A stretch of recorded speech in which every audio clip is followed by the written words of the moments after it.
Take a moment to reflect on the last game.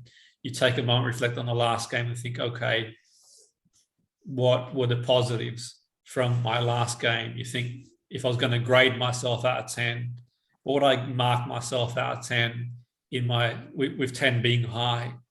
Say, for example, 6 out of 10, what would I need to do to get to 7 or an 8 and beyond? Now, the focus this evening is going to be staying focused in the present moment in sport. So we're going to look at mindfulness. And by working on mindfulness, it's not the only skill we use, but it can be quite useful.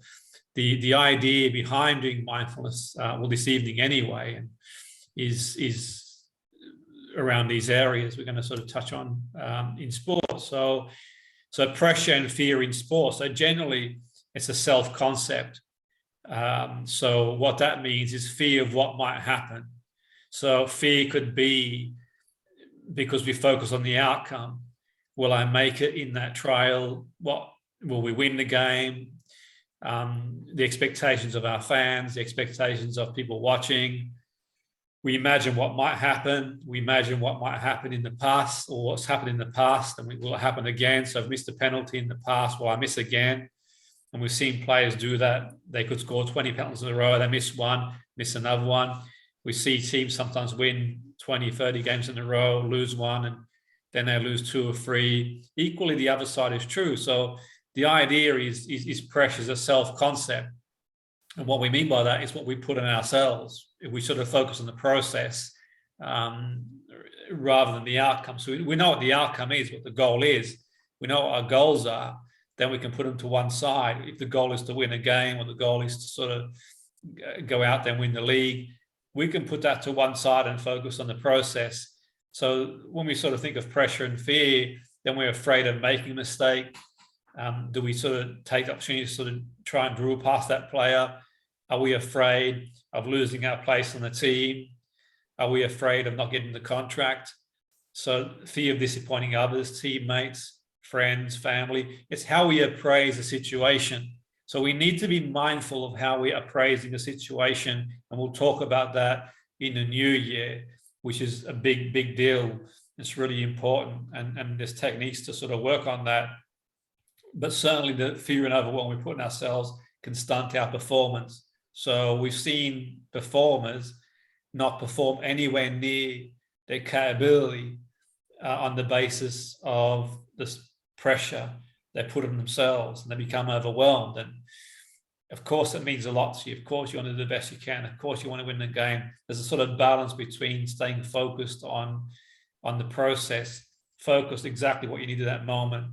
So you focus, you're on the field, you've got a penalty, you're focusing on the process, your technique, your skill, you're focusing on the game, you're focusing on the role. And this can also be applied not just in sport, it can also be applied in academic world, in life in general. Life isn't easy with many challenges, and having that sort of time out to deal with the pressures of life, the fears that we have. And so the mindfulness can be really useful for that. So we're going to sort of look at how we can incorporate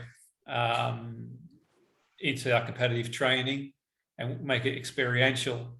So a lot of people say a high percentage, significant percentage of sport is the mind. And you think a lot of players spend a lot of time training technically and tactically and physically. You guys do. But how much time, you got to think, are you spending training the mind? And mindfulness is a great way, even 10 minutes every day.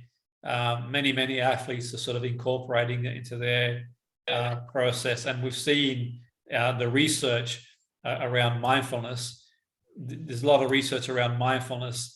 It increases athletes, their coaches, and they're finding that incorporates these practices in training of a significant effect to help players deal with pressure. So there's some information here I'll send through to you, and so you look at mindfulness, the range of benefits. It can help with burnout, physical exhaustion, sense of accomplishment, motivation. So a number of things that can help with potentially, but from a performance level, it's really useful. We've seen many different sports use it as well, and particularly around athletes who are what we call, they've got a characteristic called perfectionism. So this can help because that can become counterproductive. You know, high expectations are great, outcome orientation is okay, it's great, but there's got to be a fine line between focusing on the process, which is sort of key. So mindfulness teaches athletes to focus on the present moment. So we need to focus, guys, in sport on the present moment instead of past situations and mistakes or future results. And then we become more alert to performance cues, become better. We disregard distractions. It helps us develop our ability to be aware of physiological sensations, maintaining relaxed muscles, help with lowering heart rate, deep breathing, and this in turn can help with confidence and feeling in control. So there's a number of benefits here, and an athlete needs to accept that they will sometimes fail and be able to move past and concentrate in their present action. And this goes for life, for school, for academic. You might not get the grade you want at school, but you're still in the game. You still go again. You might not get the business doesn't go well, but you're still in the game. Sometimes you need a timeout. The game doesn't go well. You go out there, you play well, and basically you got to keep going. Or the first half, you completely 20 shots you have, and the keepers save everything, and you got to keep focused, or you might have missed a penalty. Emotions can produce impulsive and poor decisions. If you let the emotions run you, then that's the key. So in a game, by building mindfulness in 3 steps, we're going to focus on this: awareness, acceptance, and actions. So called the A game. So we're going to call it awareness, acceptance, action. That's what we're going to work on. That's going to be a key area we're going to focus on, guys, going forward. And together with physical practice, this gives us a great combination to help us stay focused. While learning to stay focused on the present moment and strengthen the mind-body connection, we can gain an advantage, which is what we need in the game. So before we do like a practical exercise, guys, we'll do a practical exercise shortly.